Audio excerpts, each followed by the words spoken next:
ماشاءاللہ مفتی شفیق صاحب جو دارالافتاء اہل سنت کے ہمارے ناظم بھی ہیں، دارالافتاء اہل سنت کے بہت سارے نظام کو یہ دیکھتے بھی ہیں، اور مدنی چینل کی جو ہماری مجلس ہے مدنی، یہ اس کے بھی یہ یوں سمجھے کہ شرعی ایڈوائزر ہیں، جتنے بھی مفتشین ہیں سب ان کے انڈر آتے ہیں، اور ان کی ایڈوائس کے ساتھ ہم مدنی چینل کے کئی پروگرام کو ڈسکس کر رہے ہوتے ہیں الحمدللہ۔ تو اول تو میں مفتی صاحب سے یہ عرض کروں گا کہ دعوت اسلامی کے اجتماعات میں، مدنی مذاکروں میں، مختلف مواقع پر ایک جملہ باکثرت کہا جاتا ہے، شرعی رہنمائی لے لیجئے، شرعی رہنمائی لے لیجئے، شرعی رہنمائی لے لیجئے۔ مفتی صاحب کیا فرماتے ہیں؟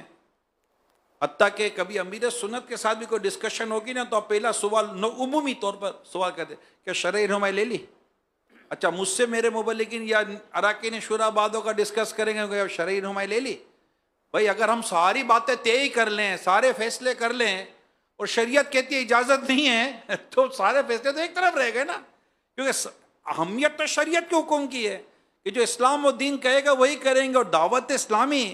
چونکہ دعوت اسلامی ہے، اسلام کی دعوت دیتی ہے اور وہ دینی شریعت کے مطابق ہے، تو ایک تو شرعی رہنمائی کی اہمیت، اور دارالافتاء اہل سنت کا اس حوالے میں جو دعوت اسلامی دارالافتاء اہل سنت دعوت اسلامی کا ایک اہم ترین شعبہ ہے، تو اس کے متعلق میں چاہوں گا کہ کچھ مفتی صاحب بیان فرمائیں۔ بسم اللہ الرحمن الرحیم۔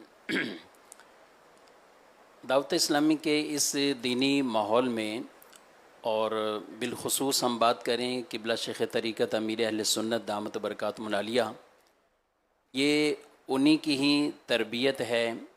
اور کہیں کہ انہی کی ہی حقیقی طور پر یہ رہنمائی ہے کہ جو ہمیں بھی ہر کام کے لیے یہ پابند بھی کیا اور اس کی تلقین بھی فرمائی کہ اس کی باقاعدہ شرعی رہنمائی لیں۔ دیکھیں قرآن مجید فرقان حمید میں اللہ رب العالمین نے واضح طور پر یہ ارشاد فرمایا ہے، فَاسْأَلُوا أَهْلَ الذِّكْرِ إِن كُنتُمْ لَا تَعْلَمُونَ، علم والوں سے پوچھو اگر تمہیں علم نہیں، علم والوں سے پوچھو۔ اچھا یہ جو شرعی رہنمائی ہے یہ اور دارالافتاء کی طرف جب منسوب ہے تو اس سے مراد وہ فتویٰ ہے، اور یہ فتویٰ اتنا عظیم کام ہے کہ اللہ پاک نے قرآن مجید کے اندر اس فتوے کی نسبت بھی اپنی طرف ارشاد فرمائی ہے، قُلِ اللَّهُ يُفْتِيكُمْ، اللہ تمہیں یہ فتویٰ ارشاد فرماتا ہے، اللہ تمہیں فتویٰ، یعنی فتوے کا مطلب یہی ہے کہ اللہ اور اس کے رسول کا جو حکم ہے وہ آگے اس عالم مفتی نے لوگوں تک پہنچا دینا، اور یہ عمل ایسا ہے، نبی پاک علیہ الصلوۃ والسلام کی کئی ایسی احادیث طیبہ، آپ تشریف لائے مسجد میں، دو جگہ پہ لوگ بیٹھے ہوئے ہیں، ایک ذکر کر رہے ہیں، ایک کچھ آپس میں سکھا رہے ہیں، کچھ بتا رہے ہیں، نبی پاک علیہ السلام نے فرمایا دونوں خیر پر ہیں، مگر آپ ان میں تشریف فرما ہوئے جو سکھا رہے ہیں، سیکھ رہے ہیں، اور فرمایا مجھے معلم بنا کر بھیجا گیا ہے، آپ ان میں تشریف فرما ہوئے۔ اچھا نبی پاک علیہ السلام کی ایک اور حدیث پاک ہے جس میں ارشاد فرمایا کہ 4 طرح کے آدمی ہیں کہ جن کو اللہ اجر دیتا ہے، ثواب دیتا ہے۔ اب اس میں ایک فرمایا السائل، سوال کرنے والا، دوسرا والمسئول، جس سے سوال کیا گیا، یا المجیب، جس نے جواب دینا گئے، تیسرا وہ السامع، جو سننے والا، اور چوتھا المحب، جو ایسی مجلس سے محبت رکھنے والا ہو۔ یعنی 4 طرح کے افراد ہیں کہ جہاں سیکھنا سکھانا ہے، سوال ہے، جواب ہے، اور ایسی محافل کو جیسے آج کے دور میں، اور بالخصوص یہ تو برسوں سے قبلہ شیخ طریقت امیر اہل سنت دامت برکاتہم العالیہ کا جو انداز مدنی مذاکرے والا گئے کہ جس میں سوال بھی ہے، جواب بھی ہے، اور کتنی آپ اس کی تلقین فرماتے ہیں، اور ہونی بھی چاہیے کہ ان مدنی مذاکروں کے ذریعے اور یہ سوال جواب جو سیشن ہوتے ہیں اس کے ذریعے سے کئیوں کی اصلاح ہوئی۔ ایک مرتبہ میرے پاس ایک دارالافتاء اہل سنت میں ایک آدمی آیا اور اس نے کچھ سوالات کیے۔ اچھا سوالات عام فقہی نوعیت کے نہیں تھے، ان کے سوالات کا تعلق یعنی جواب، اگر احیاء علوم کے کچھ وہ حصے پڑے ہوئے ہیں تو آپ اس میں یہ کہیں کہ جواب دینے والا آگے مطمئن کر لے گا کہ جواب دے لے گا۔ اچھا سوالات ایسے ہیں، تو میں نے ان سے جب پوچھا کہ آپ باقاعدہ کچھ کوئی پڑھ رہے ہیں، کہیں آپ نے کوئی کورس کر رہے ہیں یا کچھ اور کر رہے ہیں، تو وہ مجھے کہنے لگے آخر میں جا کے کہ میں نے نہ کوئی کورس کیا ہوا ہے، نہ کوئی باقاعدہ کہیں پڑھا ہوا ہے، میرے ٹیچر ہیں تو وہ ایک ہی ہیں، وہ قبلہ شیخ طریقت امیر علیہ السلام۔ یعنی نہ تو وہ ایک کوئی ایسے کہ دینی ماحول سے باقاعدہ کوئی وابستگی ان کی، لیکن کہا کہ مدنی چینل یہ ان کے ذریعے، اور اس میں ہمارا خاص جو یہ مدنی مذاکرہ امیر علیہ سنت دامت برکاتہم العالیہ کا ہے، کہا کہ اسی سے ہمیں دینی وہ اویئرنیس ملی، اسی سے ہمیں یہ سب کچھ رہنمائی اور یہ سیکھنے کا اس طرف ہمارا ذہن گیا۔ تو یہ ایک شروع سے ہی یعنی نبی پاک صلی اللہ علیہ وسلم بھی ایسی محافل اور ایسی مجالس کو آپ نے ترجیح دی، وہاں آپ تشریف فرما ہوئے، قرآن اس کا ہمیں حکم ارشاد فرما رہا ہے، سوال کرنے والے کو بھی اجر، جواب دینے والے کو بھی اجر، سننے والوں کو بھی، ایسی محافل سے محبت کرنے والے ان کو بھی اللہ پاک یہ اجر اور ثواب عطا فرماتا ہے۔ اور میں چاہوں گا کہ اسی ظاہر ہے یہ ایک بڑا منصب ہے اور بڑا کام ہے، اور آج 2024 ہے، ہم یوم دعوت اسلامی یہ منا رہے ہیں، تو 2000 میں یعنی 24 سال پہلے قبلہ شیخ طریقت امیر اہل سنت دامت برکاتہم العالیہ آپ کے فیضان سے اور آپ کے ہی احکامات کے مطابق سب سے پہلا دارالافتاء اہل سنت کراچی میں جامع مسجد کنز الایمان میں 15 شعبان کو 24 سال پہلے اس کا آغاز کیا گیا تھا۔ اور امیر اہل سنت اس وقت فرمایا کرتے تھے، ہمارے عام مشوروں میں بھی یہ ارشاد فرمایا کرتے تھے کہ مجھے 12 دارالافتاء اہل سنت کھولنے ہیں۔ اچھا بظاہر اس وقت تو ایک ہی تھا، فرمایا مجھے 12 کھولنے ہیں، اور آج جب میں گفتگو کر رہا ہوں تو الحمدللہ 15 دارالافتاء اہل سنت کھول چکے ہیں باقاعدہ۔ 15 دارالافتاء اہل سنت جو ملک بھر میں جس کے کہیں کہ باقاعدہ وہ چل رہے ہیں، اور اس میں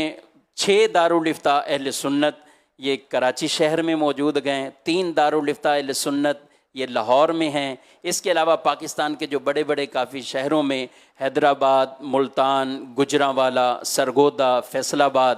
یہ ان شہروں میں باقاعدہ دارالافتاء اہل سنت کی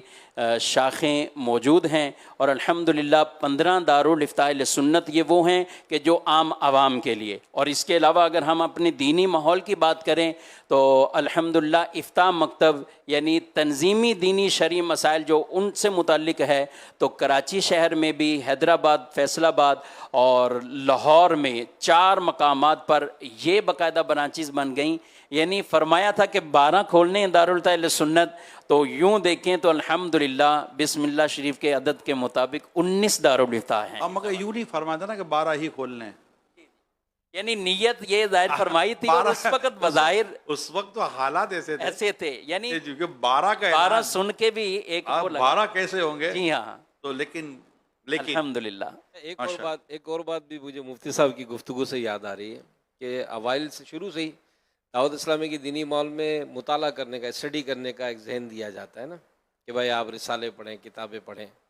اچھا امیر علیہ سنت شروع سے ایک جملہ سنتے تھے ہم کہ میں چاہتا ہوں کہ دعوت اسلامی والے اپنی کتابوں میں رہیں۔